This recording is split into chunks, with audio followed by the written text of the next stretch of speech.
From PRX, this is Living on Earth.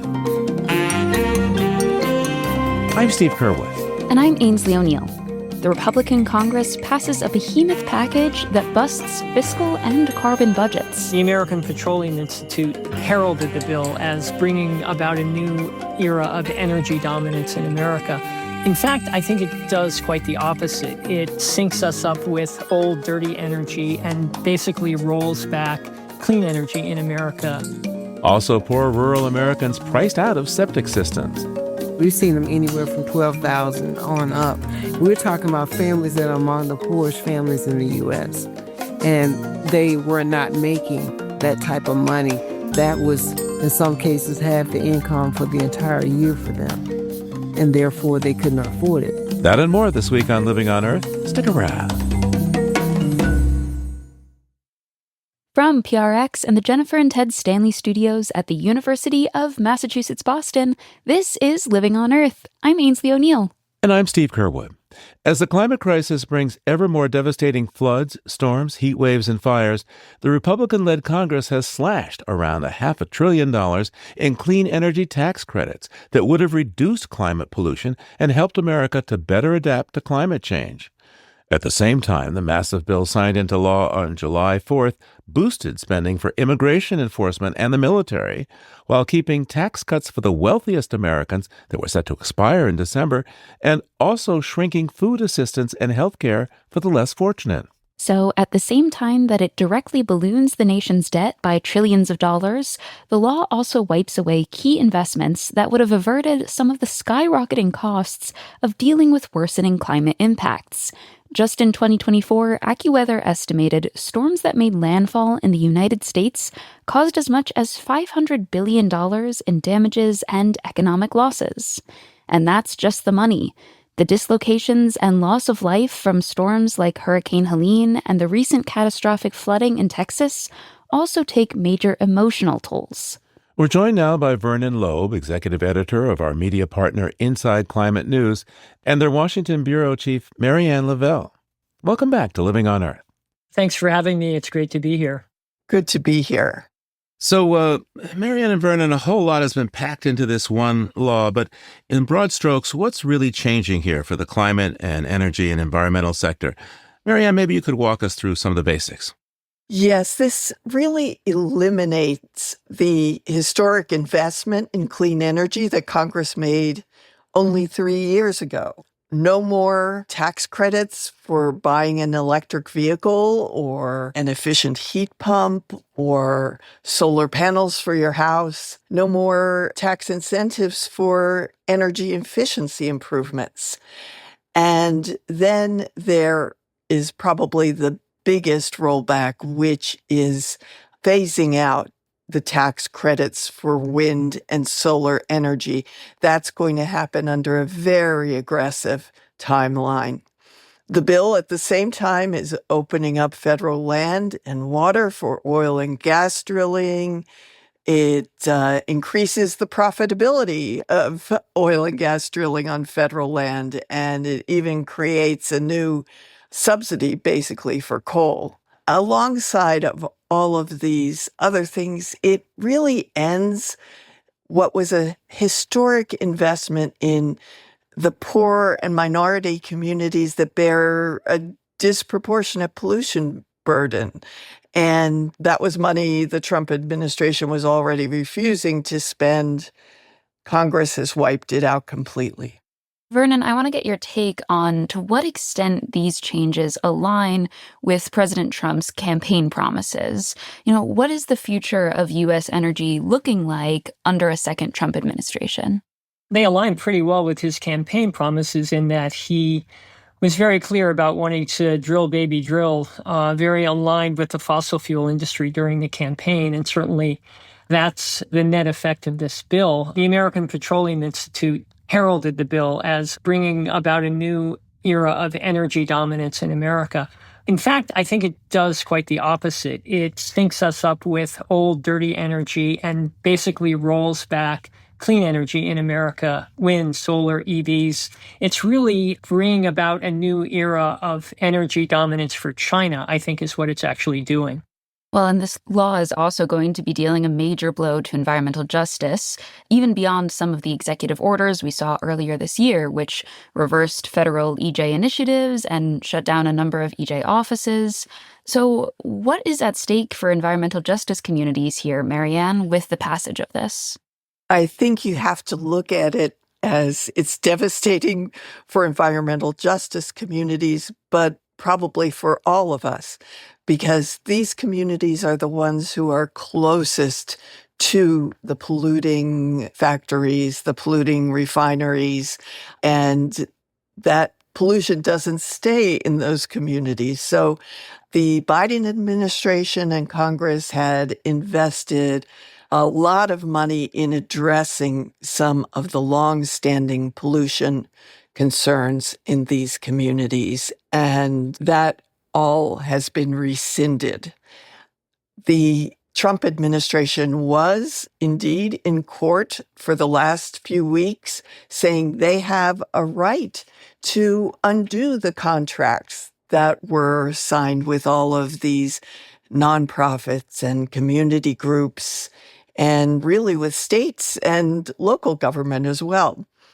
Now, this kind of gives them a backstop no matter what happens with those court cases that are slowly wending their way through the federal court system.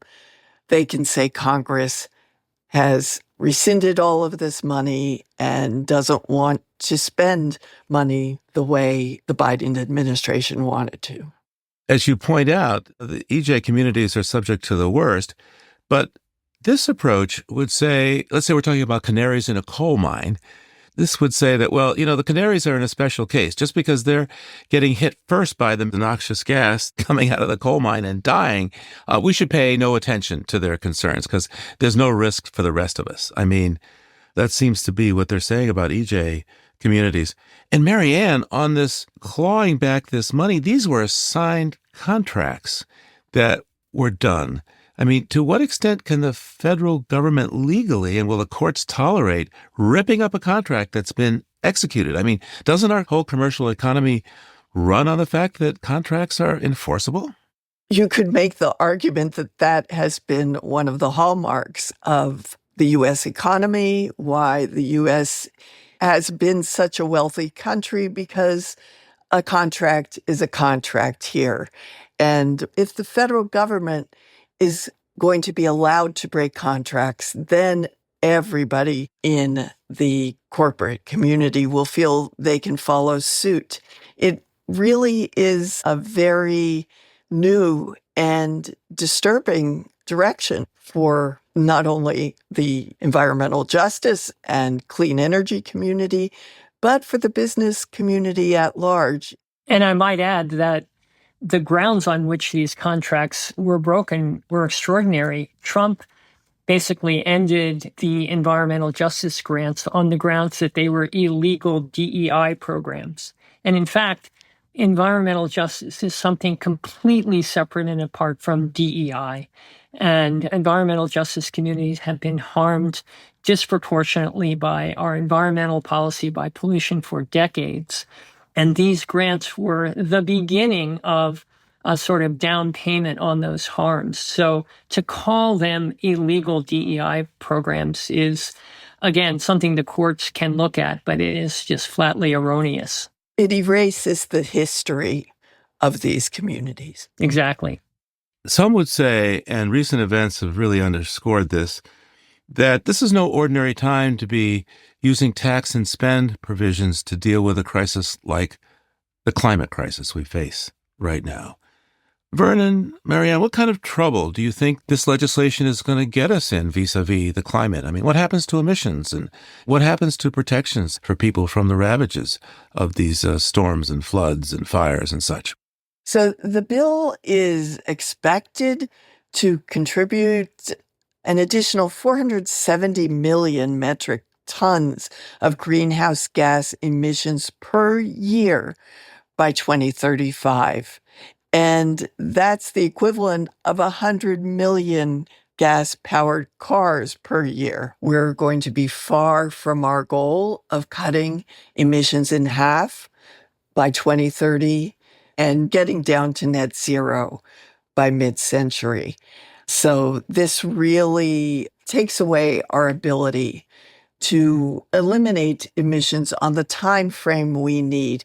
Most people say wind and solar, they are pretty mature industries at this point. They're still going to happen, but they're not going to happen with the speed that we need to address the climate crisis. And as we continue to pour hundreds of millions of tons of carbon into the atmosphere, we're going to see more of the kind of flooding that we saw last weekend in Texas and North Carolina. We just saw historic wildfires in Los Angeles, and a lot of people fear a really bad fire season coming on. So as we fall farther and farther behind on our emissions goals as a planet and as a country, we're going to see more and more of this extreme weather become a daily fact of our lives.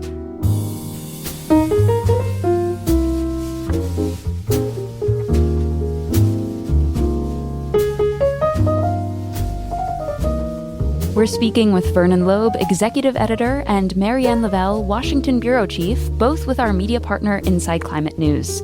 We'll be back in just a moment after we take a short break. Stay tuned to Living on Earth.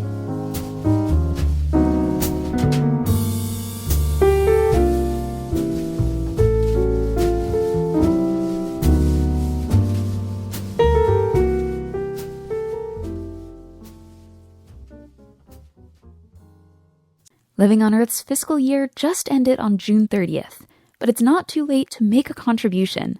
It's our hope you'll consider supporting LOE today. We are in an uncertain moment. President Trump's proposed clawback of Corporation for Public Broadcasting funding could have a major impact for public radio stations. It could lead to the loss of funding for public media throughout the country. Stations use CPB funds to access programs like LOE. In a moment like this, listener support becomes even more important. To help Living on Earth keep going strong, you can visit LOE.org to make a donation. Thank you. It's Living on Earth. I'm Ainsley O'Neill. And I'm Steve Curwood. And we're back now with our colleagues from Inside Climate News, Executive Editor Vernon Loeb and Washington Bureau Chief Marianne Lavelle. We've been talking about the consequences for the climate, environment, and our democracy that come from the major tax and spending package signed into law on July 4th by President Trump. And as I think on this bill, something that stands out to me is that a number of the clean energy initiatives that were happening under the Inflation Reduction Act were specifically going to Republican states, Republican districts. And when this bill was on the table, a lot of Republican members of Congress were first standing up for clean energy tax credits, but then ultimately caved, huh, Marianne? Yeah, so many of the Biden administration folks, when they were leaving office, said that their clean energy policy will really be bulletproof against a political backlash because it benefits Republican states and Republican districts so much. What happened was there was some pushback, but when push came to shove, those members, even those who voiced concern about getting rid of all of these incentives, they looked at what it would mean in their districts if they went up against President Trump, and they felt they would pay a very high political price for that. It would be worse than the price they pay for this bill, which will cut off future jobs in their districts. Now, Marianne, there's something like 800 plus pages, and I'm hoping that somewhere we might be able to find some sort of silver lining, some sort of positive thing for the environment. So what, if anything, was able to be negotiated while this bill was making its way through the House and through the Senate? Well, there were a couple of things that even Republicans in Congress stood in front of and didn't allow to happen. One of the big things was there was an effort to put in this bill the sell-off of millions of acres of public lands across 11 Western states. And even the Western Republicans said, no, we're not going to allow that to happen. Nevertheless, there were huge cuts to funding of the agencies that are stewards of that land, like the National Park Service. Another thing that happened very late in the Senate negotiations on this bill is someone slapped an actual tax on wind and solar. And that was negotiated out of the bill at the very last minute. And some of the Republicans from states that have a lot of renewable energy insisted that wind and solar projects get kind of a year grace period if they can get started their project within 12 months of this bill's passage. Their tax credits will still be there. But anyone else, your tax credits are going to expire very quickly in 2027. And the analysts who have looked at that believe that that's going to eliminate at least a third of the wind and solar and renewable energy development that we were going to see over the next few years. What's happened to the legislative process here? It seems that the filibuster, which used to mean that a sizable minority of people could stop things that they thought were fairly objectionable, has gone out the window. I mean, in this bill, for example, Trump got to push through a hike in the debt limit for the country by trillions of dollars, subject on just a 51-vote margin. What's happened to the democratic process in legislation now? Right. Whether or not you like the filibuster, the point of it was to bring the members of Congress together, to bring both parties together, and to come up with legislation that really represents a good amount of the views of the country, that really kind of getting over that partisanship.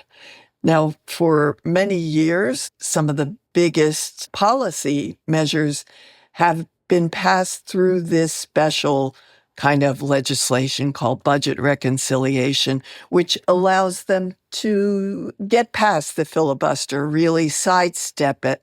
And as a result, all of these big policy measures on climate, as well as on healthcare, the tax cuts, all are being passed through these budget reconciliation bills to an extent we haven't seen before.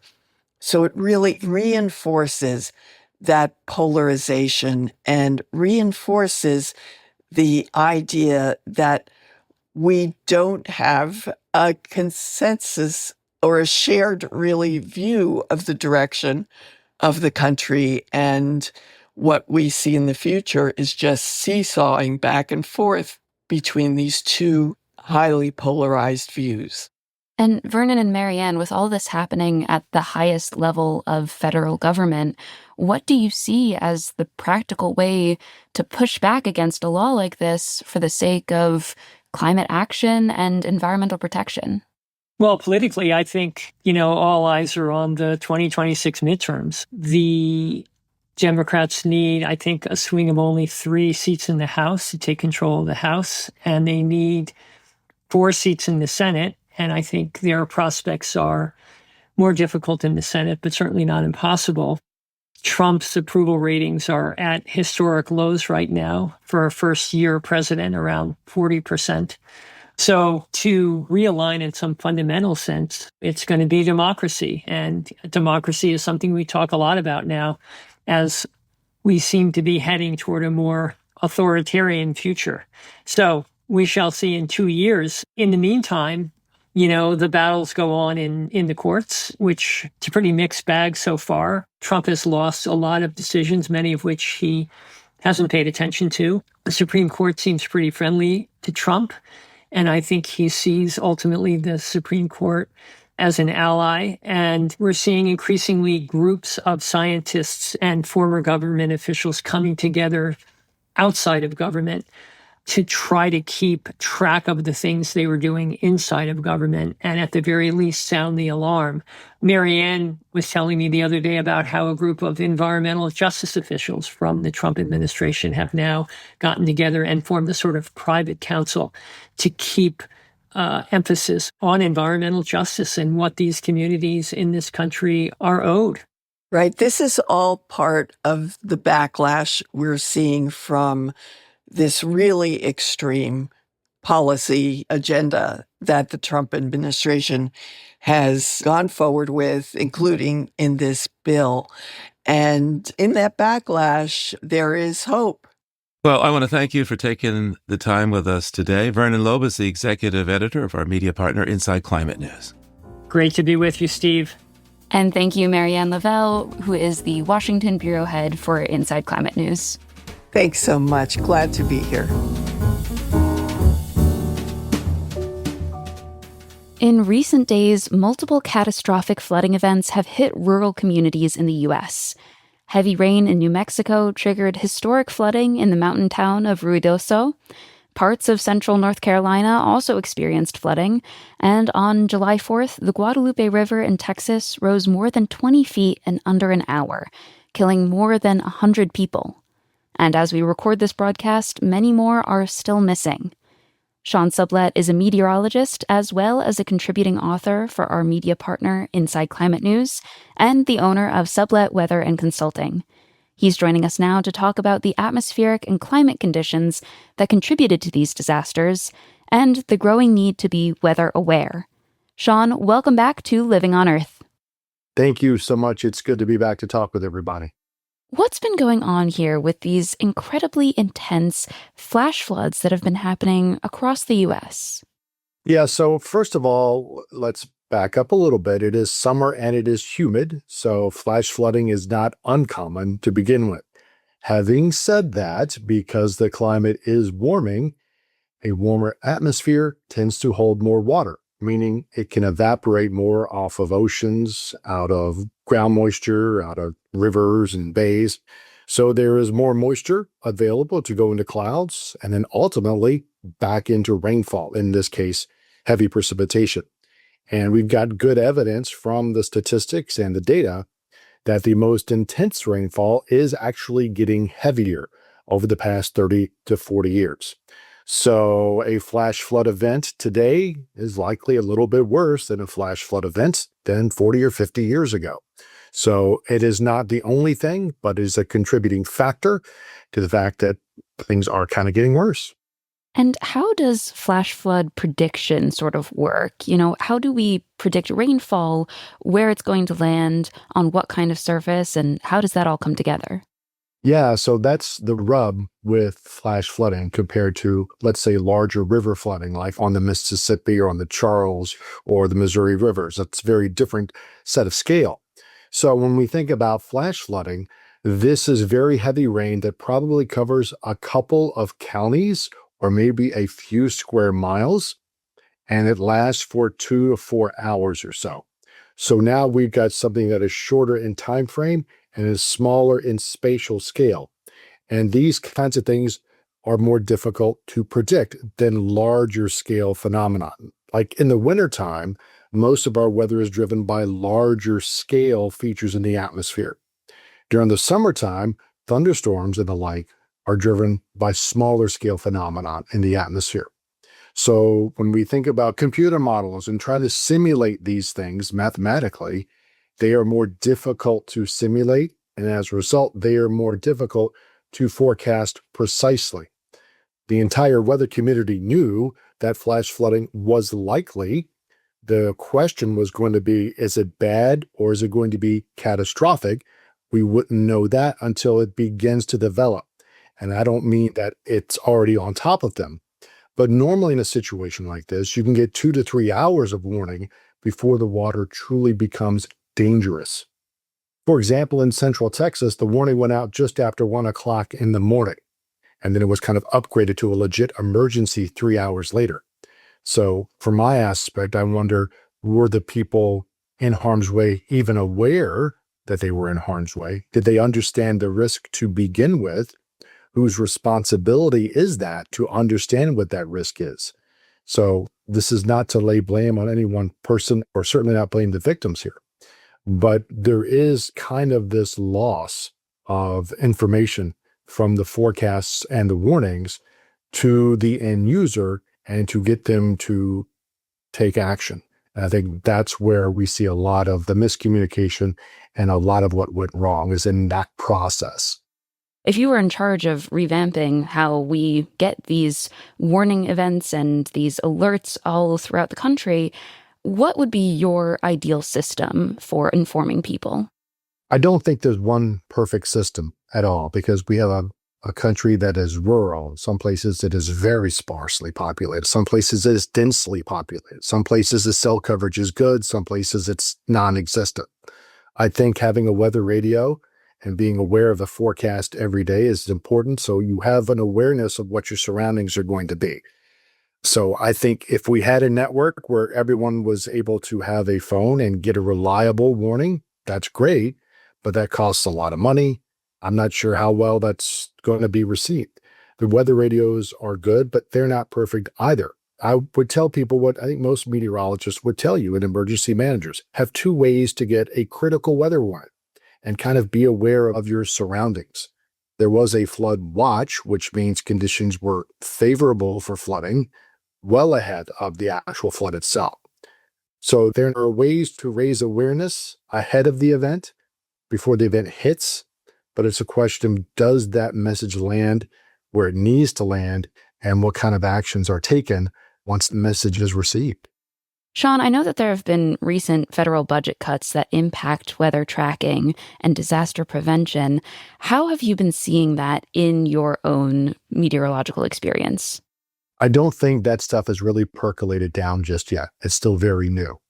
I would kind of liken it to, you've got a car and you just start ripping some parts out. You drive the car. It might be fine for a mile, 10 miles, or 20 miles. But if you took the lug nuts off the wheel, they might just fall off at any time. I think that's kind of where we are now. We're pulling things out of the car and we're driving it along, and let's see what happens. That's kind of my concern right now, is we are taking safety nets. We're cutting holes in the safety nets right now. So we may not notice it right away. I don't think we can say that this tragedy was a direct result of the budget cuts. I do think the more you cut the budgets, the more you are raising your risk of tragedy. The Weather Service office was fully staffed that night. All right, there was no shortage of staff working that event that night. One position that I understand was vacant at that office was the position of warning coordination meteorologist. And all of the Weather Service offices across the country, there's more than 100 of them that serve their local communities, have a warning coordination meteorologist, and his or her job is to literally do just that, coordinate warnings with local officials, county officials, emergency managers. Oftentimes, they will get on a call a few hours before an event takes place so that everybody is on the same page to like, hey, we really see a big flood threat coming today or tomorrow. You and your staff in your county or your town should be aware of it. And that's kind of how the whole process should start. And it's unclear to me if that happened or not. Maybe it did, maybe it didn't. But again, this is just ripping another part out of the car before you drive it down the highway. Sean, we're almost out of time here. Is there anything else you'd like our audience to know? I would say remain weather aware. There's weather in the short term and there is climate in the long term. Be aware of your surroundings. So oftentimes we kind of get locked out of that. We're not paying attention to what's going on around us. And this is unfortunately a very stark lesson in paying attention to your surroundings. Things that have not happened in the past are now starting to happen. I think about it statistically. If I took a pair of regular 6-sided dice and whatever kind of event that used to happen, let's say you would roll a 12, not something that happens often. But if you were to change one of the faces on those dice to a 7 and get rid of the 1 and you just roll it over and over again, most of the time you still roll between a 3 and a 12, but sometimes you roll a 13, which is like never happened before. So we need to be prepared for when the dice roll us a 13, something that has not happened before. Be aware of your surroundings. Be prepared for flooding, heat, in ways that maybe you didn't think of before. And pay attention to those warnings. They can save your life. I do think it's important to understand that the climate is still warming. And until we start moving away from fossil fuels for energy generation, transportation, industry, the climate's going to continue to warm, and we're going to have hotter days, heavier rain, and worsening droughts. And we need to be prepared for that. And we need to mitigate and adapt in addition to trying to curb the warming as rapidly as possible. Sean Sublette is a meteorologist and owner of Sublette Weather and Consulting. Sean, thank you so much for joining me today. Thanks so much for having me. Appreciate the time.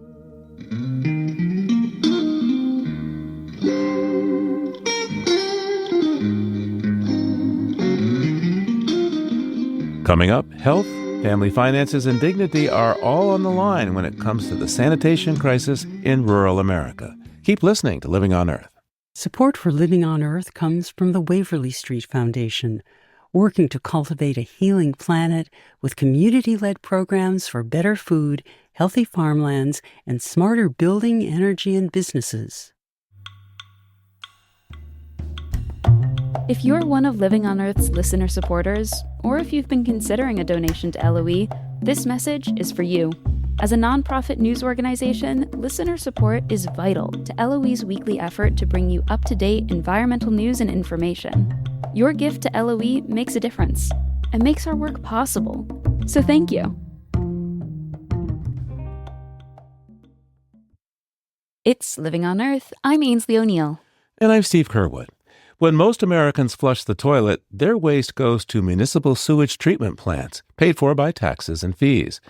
But it's different in rural America. About a quarter of U.S. homes use private septic systems, which can run you thousands of dollars for effective wastewater management or composting. And more than 1 million people in America today are living without indoor plumbing, too often in appalling, unhealthy conditions. Catherine Coleman Flowers is working to change that. She's the founder of the Center for Rural Enterprise and Environmental Justice, which helps rural families across America lead healthier and wealthier lives by improving sanitation. She's from predominantly black Lowndes County, Alabama, where in 2023, public health researchers found as many as 80% of residents did not have access to reliable sewage systems. Catherine Coleman Flowers helped bring the federal government and the state of Alabama together to fund sanitation assistance for rural families in Lowndes County. But earlier this year, the Trump administration canceled that agreement. She has published a collection of essays called Holy Ground on activism, environmental justice, and finding hope, and she joins us now. Catherine Coleman Flowers, welcome to Living on Earth. Thank you. Thank you. So let's go back now to your childhood there in Lowndes County. I think you were the daughter of a couple of civil rights activists. Yes, I am. And what was your childhood like, and how did their activism shape yours? Well, my parents were like the jailhouse lawyers of our community. Everyone that had a problem came to them. But we also saw, they hosted a lot of people who were activists like Stokely Carmichael. A lot of people that were part of SNCC would be in and out of our home. I got a chance to go to meetings. I didn't want to go to meetings, but my parents went to meetings. They weren't leaving us at home alone, so we went with them. And I guess a lot of things I learned and listened while I was attending those meetings about the importance of community and working with your community and working with the grassroots. But I also learned a sense of community by looking at the principles of SNCC, which I still carry today.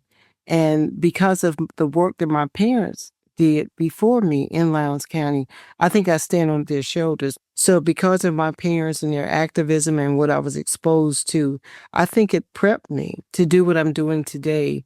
And I think teaching only sharpening my tools as a community activist to be able to go back and work in the community that I'm from. So probably not everybody knows the acronym SNCC if they haven't paid attention to the civil rights movement, the Student Nonviolent Coordinating Committee. What did SNCC mean to you folks in Lowndes County? Because there's the history, on one hand, you have the image of the Black Panther, which emerges there, which is just fascinating, and this call for nonviolence, and you have Stokely Carmichael. So It was a pretty intense crucible. What was that like for you? Well, I grew up, my father was a vet. He believed in protecting his family. And like everybody in Lowndes County at that time, they had to have their own weapons to protect themselves because Lowndes County was known as Bloody Lowndes. A lot of people died in Lowndes County, including Viola Luzo, who was a White House wife from Detroit, who was killed there. There was a seminarian who was killed there as well, Jonathan Daniels, who was white. So they didn't care whether you were black or white at that particular time. They used violence to intimidate people. But what was significant about the Student Nonviolent Coordinating Committee was that they were college students. Stokely Carmichael was a college student from Howard University, but there were many other college students that came to Lowndes County and helped the local people organize for the right to vote. And they organized their own political party called the Lowndes County Freedom Organization. And they took as their emblem the Black Panther. And the Black Panther actually did not come out of Oakland, California. It came out of Lowndes County and went to Oakland because they saw what was happening there. And some of the people that were in Oakland actually spent time in Lowndes County as well. So just to know that there were poor people who, for the most part, had been sharecroppers, were now running for office and studying democracy and using the Constitution after the signing of the Voting Rights Act to take control of their own destinies was very important. And I think that Lowndes County is still leading the way in that regard as it relates to sanitation today. You write about the great rural divide, and in particular, when you talk about this, you say that people were getting criminally charged for not having proper sanitary disposal. You call that the criminalization of poverty. And I mean, beyond the impact of the monetary fees and the threat of jail time, how does that public health approach affect the people who are being targeted? I think it makes them afraid. It makes them feel less than. And a lot of people, instead of talking about the problem, they tried to hide the problem. And they also took it personal. They thought that it was something that they created. But there are a whole lot of things that led to that problem. And what we're trying to do is make sure that people are aware of that and they go and see it for themselves so that we can find a solution that is long-term, because we haven't found that yet. Why is it that here in America that people live with septic systems, with sanitary systems is the word that we use, that are like some poor place in the third world? I think that it's here because it's in rural communities. I think that in the urban areas, you can flush and forget in some cases, although climate change is changing that. I was just in Mount Vernon, New York, where I went in 2021 because sewage was running back into the streets and in people's homes. But fortunately, they had a governor that found $150 million to get to the city, and they had a progressive mayor that wanted to change that. And consequently, they ended up changing it. They ended up fixing the problem. Instead of having 500 sewer backups annually, they now cut it down to less than 50. But that was largely because of climate change. They're getting more rain. The infrastructure is failing throughout the United States, and we need to change that. And that's one of the things that we're trying to highlight. But in rural communities, people don't see it. They don't get to see what's happening there because the media is not there. A lot of people have not visited rural areas. There are people that are making policies from the top down about rural communities and about monies that should go into rural communities that haven't spent any time in a rural community. They don't know what it's like. So if you are living in a rural community, even in Massachusetts, a lot of people are on on-site septic. And when they're on on-site septic, it is the homeowner's responsibility in a lot of cases to maintain it. But there's more that go into it. In Lowndes County, we have high water tables. I'm sure in the coastal areas of Massachusetts, they have high water tables. There are coastal areas around the country where there are high water tables. With sea level rise, meaning that a lot of that water has been pushed underground, these systems don't function the way they were designed to function. But what we have not done is kept up with the technology and designed systems that should work. Because what we found out initially, there were people that were straight piping, meaning that when they flush their toilet, it goes straight out into the ground. However, we also found when we did a house-to-house survey that people had paid for on-site septic and it wasn't working properly. Meaning when it doesn't work properly, it pushes the sewage back into their homes. Comes back into a bathtub, it can come into a shower, it can just flood the home. We've seen that as well. So those are the problems that we have found. When we first started working on this in 2002, a lot of people thought that, oh no, it's just a problem with these poor Black people in Lowndes County who cannot afford septic. But it's more than that. We have found that this problem exists throughout rural America. And even when we were trying to bring attention to it, nobody was interested. The major media wasn't interested until we did a parasite study. We did that parasite study with Baylor's National School of Tropical Medicine, and we found hookworm and other tropical parasites in Lowndes County. And it became international news that the richest country in the world had these third world conditions. Then people started paying attention. I think people, and I don't think I'm spoiling things to tell people in advance, they're going to find as part of your story that you have dealt on both sides of the aisle with important politicians. You're from Alabama.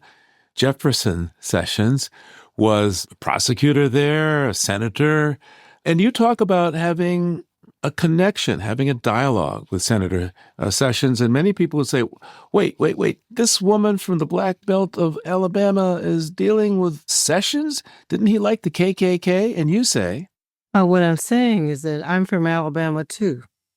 And being from Alabama, I'm trying to help get raw sewage off the ground. And if Jeff Sessions has the power to do that and he understands the problem, I'm going to work with him. I think sometimes we don't have solutions because we're looking for the perfect. We will never have that. But the way he and I connected, I just moved back to Alabama and I went to a town hall meeting that he hosted. And he was talking about what he was doing in Washington and how they had all this money available for rural communities.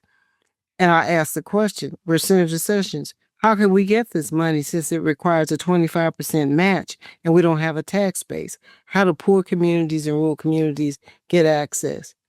And he came to me afterwards and he said, Catherine, I'm glad you asked that question because I've been asking that question too. I don't know the answer. I said, well, we can work together on finding this answer.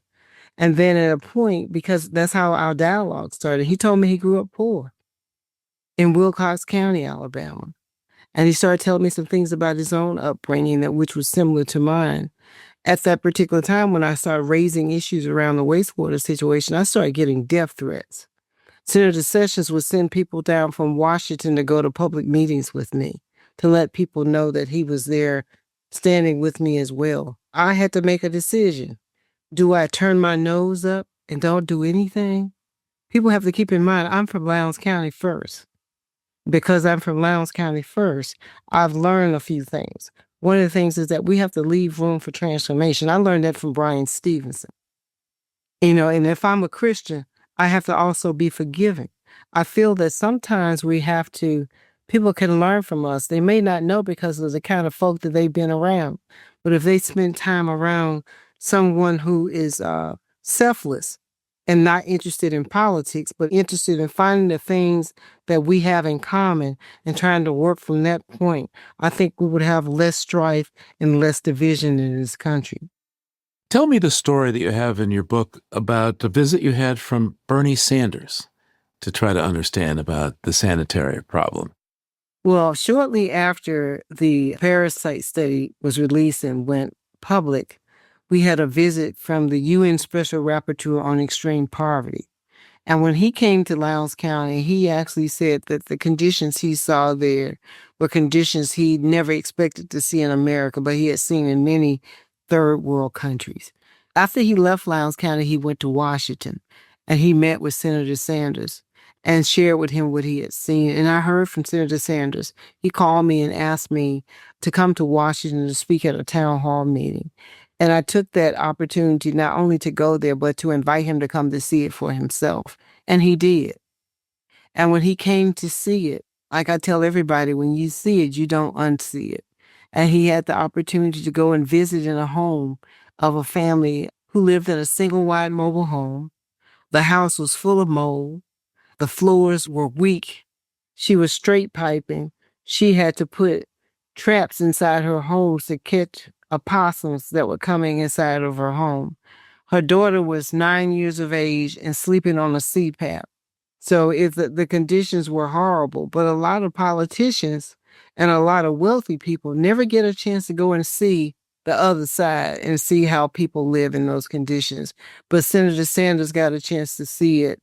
But I think that what happened as a result, he saw it, he wanted to help. And I got a call from him later asking me to join the Biden Sanders Unity Task Force because he was withdrawing from the presidential race, and asked me to get on this task force that was headed by John Kerry and AOC to talk about environmental justice and climate change.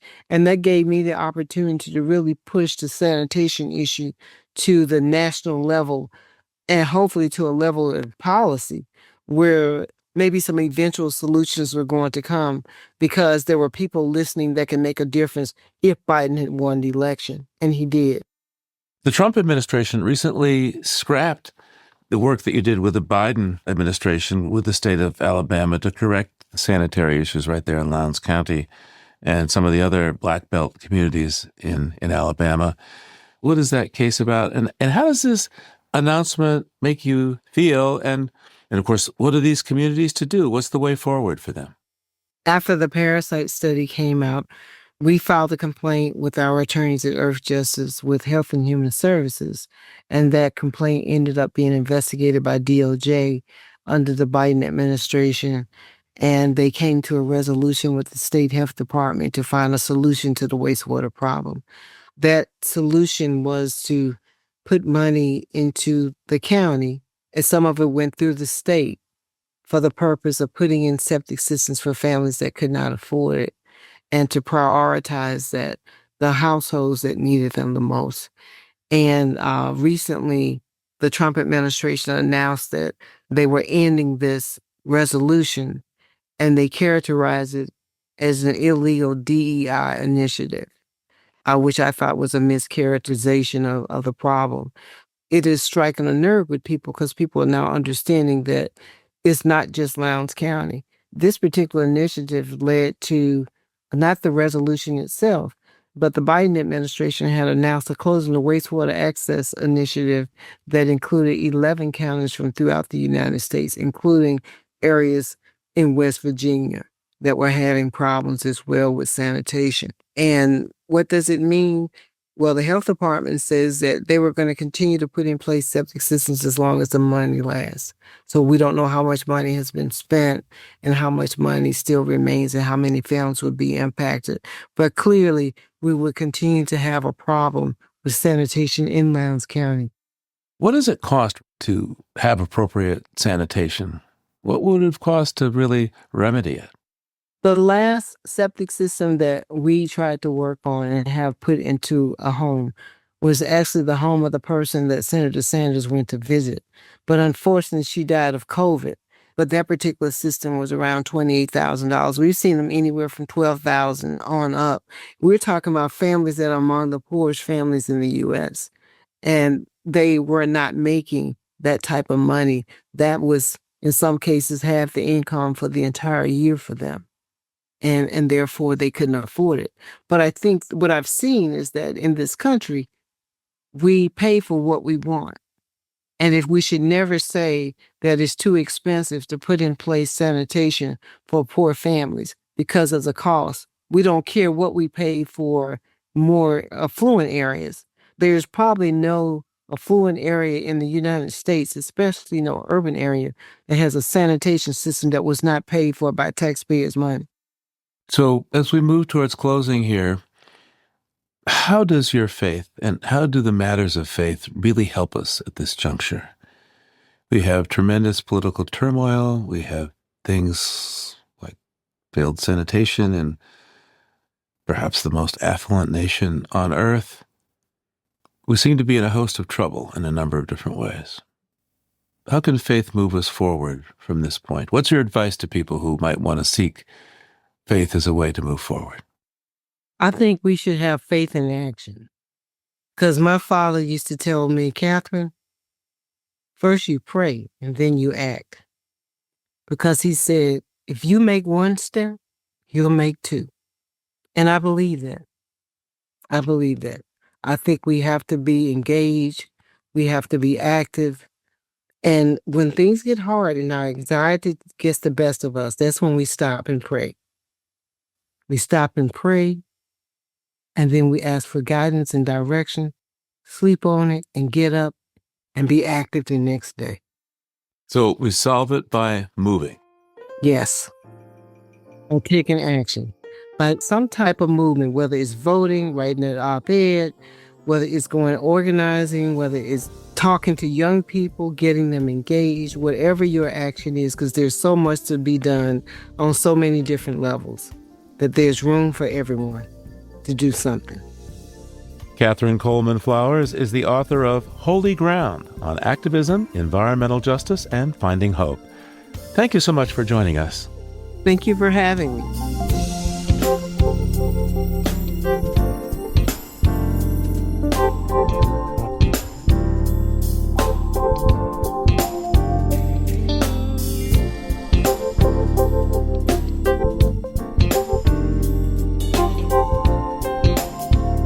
Living on Earth is produced by the World Media Foundation. Our crew includes Naomi Ehrenberg, Paloma Beltran, Jenny Doring, Daniela Faria, Mahek Gagnesia, Swayam Gagnesia, Mark Kausch, Mark Seth Linder, Don Lyman, Ashanti McLean, Nana Mohammed, Sophia Pandelides, Frankie Pelletier, Jake Rigo, Andrew Scarrett, Bella Smith, Melba Torres, and Elle Wilson. Tom Tiger engineered our show. Allison Lierstein composed our themes. You can hear us anytime at LOE.org, Apple Podcasts, and YouTube Music. And like us, please, on our Facebook page, Living on Earth. Find us on Instagram at Living on Earth Radio, and we always welcome your feedback at comments@LOE.org. I'm Ainsley O'Neill. And I'm Steve Curwood. Thanks for listening. Funding for Living on Earth comes from you, our listeners, and from the University of Massachusetts Boston, in association with its School for the Environment, developing the next generation of environmental leaders, and from the Grantham Foundation for the Protection of the Environment, supporting strategic communications and collaboration in solving the world's most pressing environmental problems.